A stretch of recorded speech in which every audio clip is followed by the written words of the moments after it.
अश्रुधारा नगरी एक ऐसा राज्य जहां सुख और समृद्धि का साम्राज्य था। यहाँ राजा खड़ग सिंह राज करते थे, जिनकी न्यायप्रियता और वीरता की चर्चा दूर दूर तक फैली थी। उनकी पत्नी रानी रूपवती न केवल सुंदर थीं, बल्कि वह एक पतिव्रता स्त्री भी थीं। उनकी छाया में उनके 2 पुत्र रूप और बसंत पल बढ़ रहे थे। सब कुछ ठीक चल रहा था, पर फिर एक दिन अचानक रानी रूपवती बीमार पड़ गईं। रानी की बीमारी से पूरे राजमहल में उदासी छा गई। राजा खड़ग सिंह ने दूर दूर के राज्यों से शाही वैद्य बुलवाए। हर तरह का उपचार किया गया, लेकिन कोई भी वैद्य रानी की बीमारी को नहीं पकड़ पाया। फलस्वरूप रानी की तबीयत में सुधार के बजाय गिरावट आती गई। दिन ब दिन वह कमजोर होती गईं और उनका चेहरा पीला पड़ता गया। एक दिन रानी रूपवती अपने कमरे में लेटी हुई थीं। उनकी नजर शाही बाग के एक पेड़ पर टिकी हुई थी, जहां एक चिड़िया का घोंसला था। उस घोंसले में एक चिड़िया, एक चिड़ा और उनके 2 नन्हे बच्चे रहते थे। रानी को उन्हें देखकर थोड़ी शांति मिलती। वह सोचती, कितना सुंदर दृश्य है, एक छोटा सा परिवार साथ में खुशियां बांट रहा है। लेकिन कुछ दिनों बाद वह चिड़िया मर गई। चिड़ा अकेला रह गया। कुछ समय बाद वह एक नई चिड़िया को ले आया। रानी ने यह सब देखा और मन ही मन सोचा, शायद जीवन का भी यही सत्य है। एक जीवन समाप्त होता है तो दूसरा शुरू हो जाता है। लेकिन फिर एक दिन कुछ ऐसा हुआ कि रानी का दिल दहल गया। चिड़ा दाना लेने गया हुआ था और नई चिड़िया ने उन दोनों नन्हे बच्चों को घोंसले से नीचे गिरा दिया। वे मासूम बच्चे नीचे गिरकर मर गए। जब रानी रूपवती ने यह सब देखा तो उनका हृदय पीड़ा से भर उठा।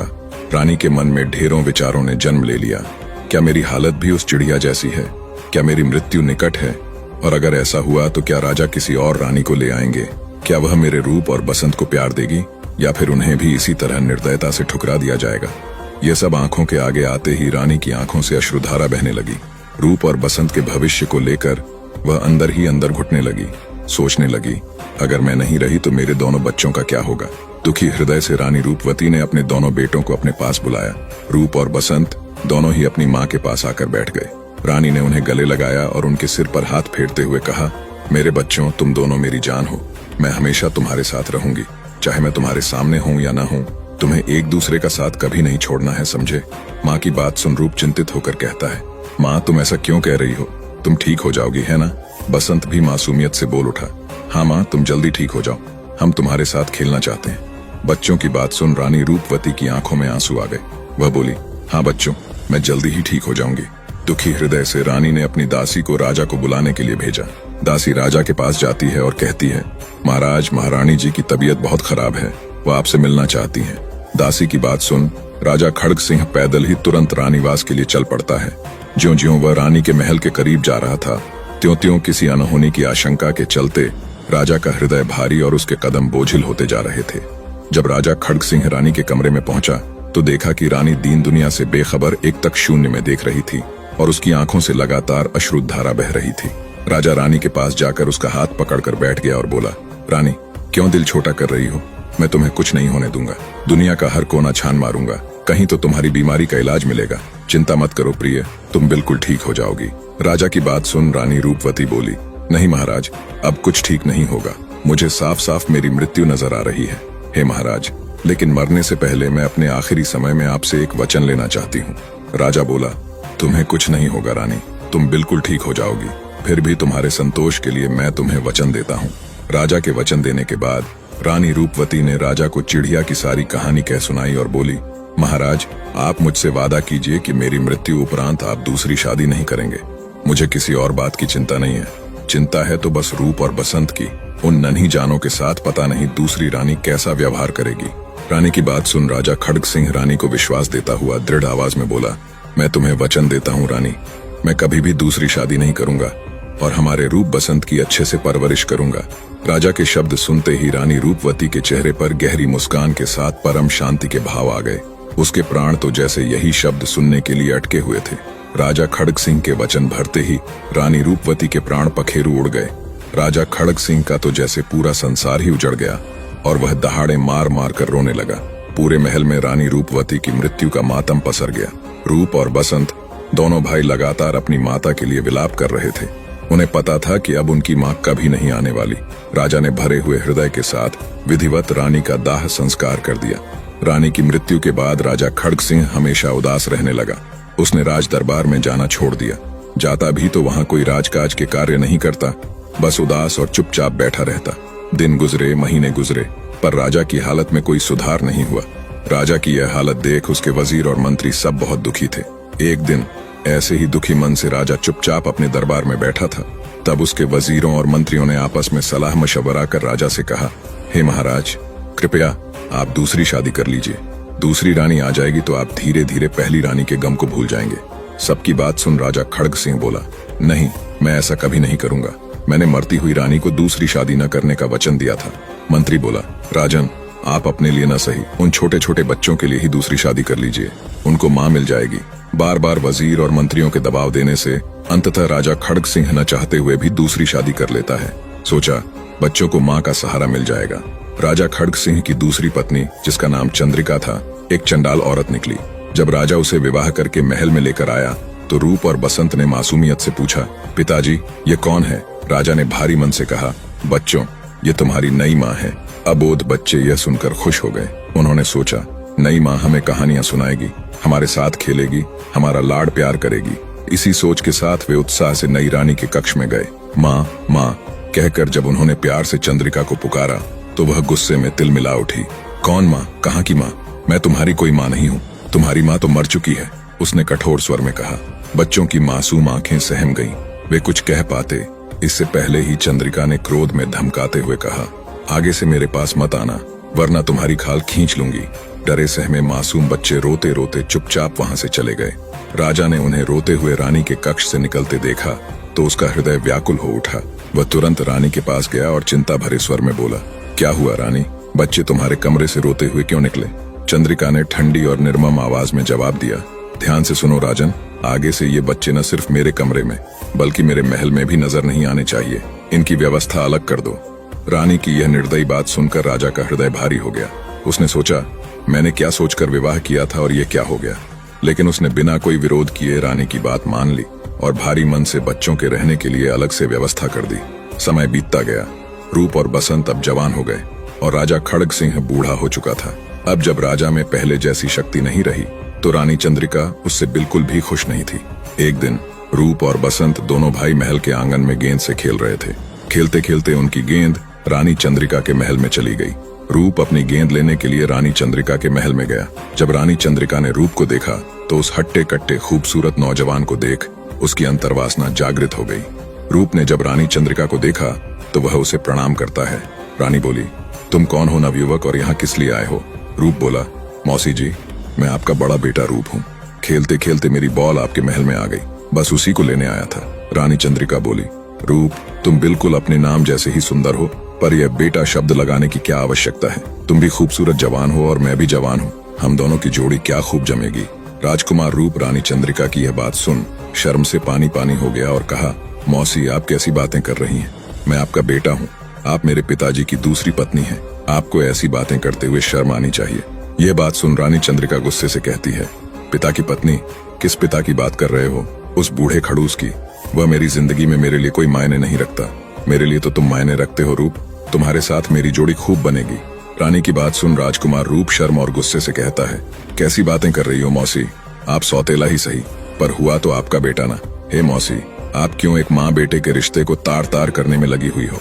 रूप की बात सुनकर रानी को गुस्सा तो बहुत आया, पर कुछ सोचते हुए वह अपने गुस्से को पी गई। रानी बोली, रूप, तू क्यों फालतू की जिद पर अड़ा है? भूल जा सब बातों को और आजा मेरे पास। इतना कहकर रानी रूप का हाथ पकड़ लेती है और उसे अपनी ओर खींचती है। रूप तुरंत हाथ छुड़वाता हुआ कहता है, मौसी, लगता है आपने अपनी लाज और लज्जा बिल्कुल त्याग दी है। आपको शर्म आनी चाहिए यह सब करते हुए। जब रानी चंद्रिका ने देखा कि यह तो किसी तरह भी मानने वाला नहीं है, तब रानी बोली, देख रूप, अगर तू मेरी बात नहीं मानेगा तो बहुत पछताएगा। अभी तूने मेरा प्यार ही देखा है, मेरे क्रोध से अभी तू अनजान है। रूप यह कहते हुए चल पड़ा। ठीक है मौसी, जो तुम्हें करना हो कर लेना, मैं जा रहा हूँ। रानी चंद्रिका गुस्से में बोली, तुम मेरी इच्छाओं को दबाकर जा रहे हो, इसका परिणाम भुगतने के लिए तैयार रहना।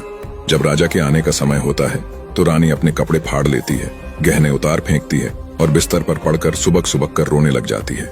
राजा आकर रानी की ऐसी हालत देख दंग रह जाता है और पूछता है, क्या हुआ रानी? तब रानी रोते हुए अपना त्रिया चरित्र दिखाती है और कहती है, क्या बताऊं महाराज, मुझे तो कहने में भी शर्म आ रही है। राजा बोला, रानी, जो भी बात है वह मुझे बताओ। तब रानी चंद्रिका कहती है, महाराज, आपका बड़ा बेटा रूप मेरे महल में घुस गया और मेरे साथ जबरदस्ती करने की कोशिश की। मैं बहुत रोई, गिड़गिड़ाई, पर उसके ऊपर तो जैसे जवानी का भूत सवार था। ये सुनते ही राजा के पैरों तले से जमीन निकल गई। उसे बिल्कुल यकीन नहीं हुआ कि उसका बेटा रूप ऐसा कर सकता है, पर रानी अपना त्रिया चरित्र दिखाकर राजा को यकीन दिलाने में कामयाब हो जाती है। गुस्से से लाल पीला राजा सोचता है, ऐसे पुत्र से अच्छा तो मेरा कोई पुत्र ही न होता। मैं शक्ल भी नहीं देखना चाहता उस पापी की। इसी सोच के साथ राजा खड्ग सिंह तुरंत अपने सिपाहियों से कह महल के मुख्य द्वार पर अपने बेटे रूप के लिए देश निकाला लिखकर टंगवा देता है। शाम को जब रूप और बसंत दोनों भाई खेलकर आते हैं, तब रूप की निगाह उस शाही फरमान पर जाती है। उसे देखते ही वह तुरंत वापस मुड़ जाता है और चल पड़ता है। तब बसंत कहता है, क्या हुआ भैया, आप कहाँ चल पड़े? तब रूप अपने भाई बसंत को शाही फरमान दिखाते हुए कहता है, बसंत, पिताजी ने मुझे देश निकाला दे दिया, उनकी आज्ञा सिर माथे पर, अब मेरा यहाँ कोई काम नहीं।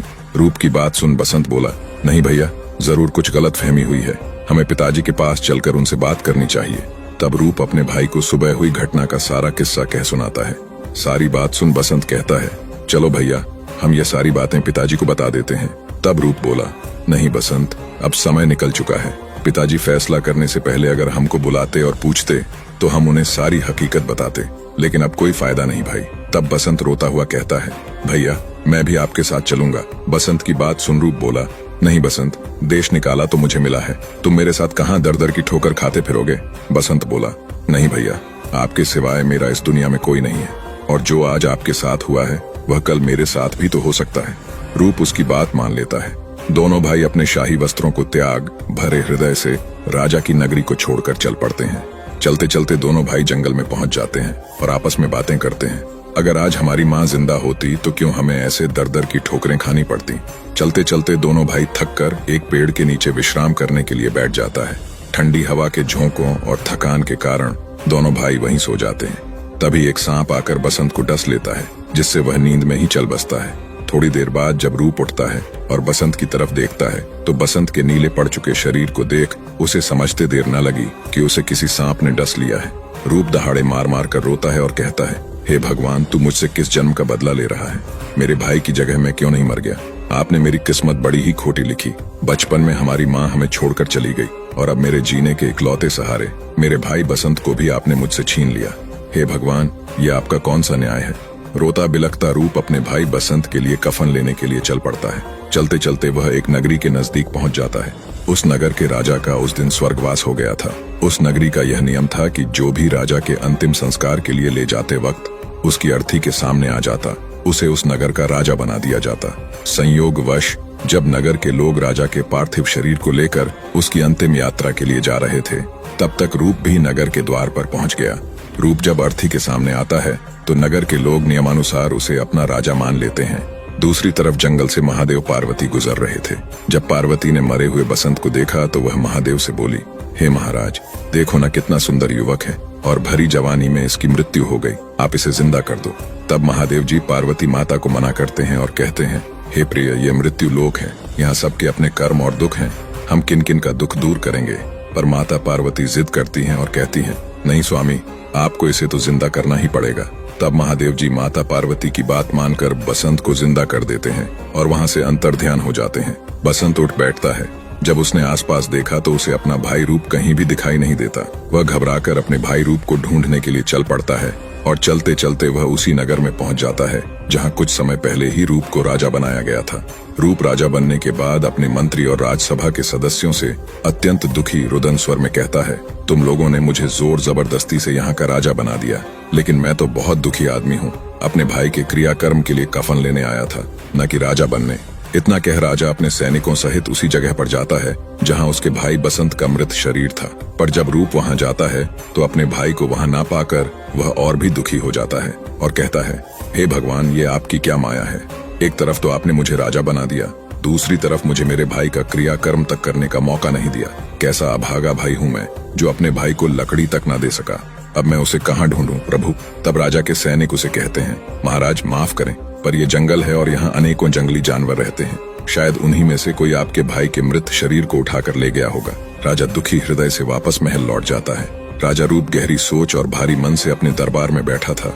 तभी उस नगर का एक बहुत बड़ा सौदागर दरबार में आता है और राजा रूप के आगे विनती करता है, हे महाराज, मैं एक सौदागर हूँ, मेरा समुद्री जहाज फंस गया है, पूछने पर मुझे एक ज्योतिष ने बताया कि जहाज एक मनुष्य की भेंट यानी बलि चाहता है। व्यापारी आगे कहता है, महाराज, मेरी प्रार्थना है कि मुझे एक आदमी भेंट के लिए दिया जाए।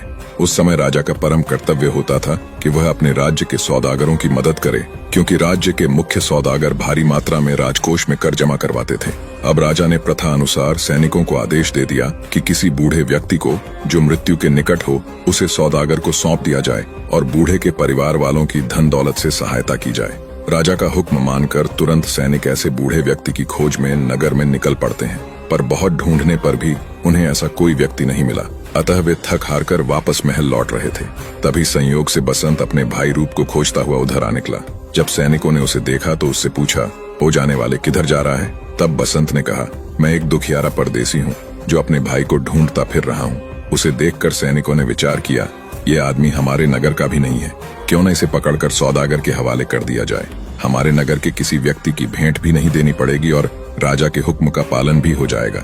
इसी सोच के साथ सैनिक बसंत को पकड़ लेते हैं और उसे सौदागर के हवाले कर देते हैं। जब सौदागर बसंत की बलि देने के लिए उसे जहाज पर लेकर जाता है तो उसके पैर रखते ही जहाज चल पड़ता है। यह देख सेठ अचंभित हो जाता है और सोचता है, यह तो बड़ा भाग्यशाली व्यक्ति है जिसके पैर मेरे जहाज में पड़ते ही ये बिना किसी की बलि दिए चल पड़ा। इसी सोच के साथ सौदागर बसंत को अपने पास नौकर रख लेता है और उसे अपने साथ जहाज में ले जाता है। सौदागर अपना सामान से भरा जहाज लेकर दूसरे राज्य जाता है। वहां जाकर सौदागर को मालूम हुआ कि आज इस राज्य के राजा की लड़की का स्वयंवर है। उसने सोचा, क्यों न तब तक जब तक जहाज खाली हो स्वयंवर देख लिया जाए। वह बसंत को लेकर राजा की लड़की का स्वयंवर देखने चल पड़ता है। उस स्वयंवर में भाग लेने के लिए दूर दूर से बड़े बड़े राजा महाराजा आए हुए थे, क्योंकि राजकुमारी चंद्रा अपनी खूबसूरती के लिए देश प्रदेश में विख्यात थी। सौदागर और बसंत भी जाकर राजसभा में खड़े हो जाते हैं। कुछ समय बाद राजकुमारी चंद्रा अपने हाथ में वरमाला लिए अपना वर चुनने के लिए राजसभा में आती है। जब वह राजसभा में देखती हैं तो उसे एक से बढ़कर एक राजा महाराजा दिखाई देते हैं, पर राजकुमारी चंद्रा की नजर सबसे पीछे और एक और खड़े सुंदर नवयुवक पर अटक जाती है, जिसका चेहरा मुरझाया होने के बाद भी उसमें एक अलग ही नूर दिखाई दे रहा था। वह नौजवान था बसंत, जो कर्मों का मारा सौदागर के साथ यहाँ आ तो गया था, पर उस बेचारे को इन सब से कोई मतलब नहीं था। वह तो बस गर्दन झुकाए अपनी ही सोच में डूबा हुआ था। राजकुमारी चंद्रा उसके पास आती है और उसे वरमाला डाल देती है। यह देख सभा में उपस्थित सभी राजा महाराजा हैरान हो जाते हैं। सौदागर को तो जैसे सांप सूंघ जाता है। वह सोचता है, यह क्या हो गया? इस कंगाल को अपने साथ यहाँ लेकर ही नहीं आना था। यह सब देखकर बसंत भी चौंक जाता है। उसे समझ नहीं आता कि यह एकदम से क्या हो गया। वह राजकुमारी चंद्रा से कहता है, हे राजकुमारी, तुम राजा की लड़की हो, मैं तुम्हारे लायक नहीं हूँ। मैं तो एक कर्महीन दुखियारा हूँ। देखो तो सभा में एक से बढ़कर एक राजा महाराजा आए हुए हैं। तुम उनमें से अपने योग्य वर चुनो। राजकुमारी, मैं आपके योग्य नहीं हूँ। बसंत की बात सुन राजकुमारी चंद्रा कहती है, नहीं नहीं स्वामी, मैं एक पतिव्रता स्त्री हूँ और मैंने आपको देखते ही अपना पति मान लिया था। पतिव्रता स्त्री एक बार जिसे अपना पति मान लेती है फिर उसके सिवाय किसी दूसरे के बारे में सोचना भी पाप समझती है। अब आप ही मेरे पति परमेश्वर हो। तब बसंत कहता है, हे राजकुमारी, मैं बहुत ही गरीब आदमी हूँ जिसके पास रहने के लिए अपना खुद का घर तक नहीं है। मैं तो सौदागर के पास एक छोटा सा नौकर हूँ। बात सुन राजकुमारी बोली, स्वामी, मुझे अब आपकी धन दौलत या गरीबी से कोई फर्क नहीं पड़ता। अब आप जैसे भी हो मेरे पति हो। जिस हाल में आप रहोगे मैं भी रह लूंगी। जो आप खाओगे वह मैं भी खा लूंगी। अंततः राजकुमारी चंद्रा के हट के आगे आखिरकार मजबूर होकर बसंत को भी झुकना ही पड़ता है। राजकुमारी जब माला डालकर अपने चलने की तैयारी करने के लिए महल में जाती है तब उसके पिता भी उसे समझाते हैं, हे मूर्ख लड़की, ये तूने क्या कर दिया? मैंने तुम्हारा स्वयंवर इसलिए करवाया था कि तुम अच्छे से देखभाल कर एक सुंदर और प्रतिष्ठित राजकुमार को अपना पति चुनोगी, पर लगता है तुम्हारी मत मारी गई, जो उस कंगाल के गले में वरमाला डालकर उसे अपना पति चुन लिया। अपने पिता की बात सुन राजकुमारी कहती है, पिताजी, अब वह जैसे भी हैं मेरे पति हैं, आप उनकी तौहीन मत कीजिए। राजा कहता है, ठीक है, अगर तुम्हारा यही फैसला है तो मैं तुम्हें अपने धन में से एक फूटी कौड़ी भी नहीं दूंगा। देखूं तो तुम इस कंगाल के साथ कैसे रह पाती हो। पर राजकुमारी के ऊपर अपने पिता की बातों का कोई असर नहीं हुआ। वह अपने माता पिता और परिवार को त्याग कर बसंत के साथ चल देती है। बसंत अपनी नवविवाहिता पत्नी राजकुमारी चंद्रा को लेकर सौदागर के जहाज पर आ जाता है। उनके पहुंचते ही सौदागर अपने जहाज को राज्य की तरफ रवाना कर देता है। सौदागर के मन में अब भी वही बात घूम रही थी कि वह क्यों बसंत को अपने साथ स्वयंवर में लेकर गया। राजकुमारी चंद्रा ने उसे माला क्यों पहनाई? क्या मैं बदसूरत हूँ जो राजकुमारी ने मुझे माला नहीं पहनाई? मेरे पास इतना धन है, इतना बड़ा साहूकार हूँ, फिर भी उसने मुझे पसंद न करके मेरे नौकर को माला पहना दी। इससे बड़ी बेइज्जती मेरे लिए और क्या होगी। मैं अपनी बेइज्जती का बदला तो लेकर रहूंगा। दोस्तों, ये कहानी आपको कैसी लगी और इसका अगला भाग देखना चाहते हो तो कमेंट करके जरूर बताएं। धन्यवाद।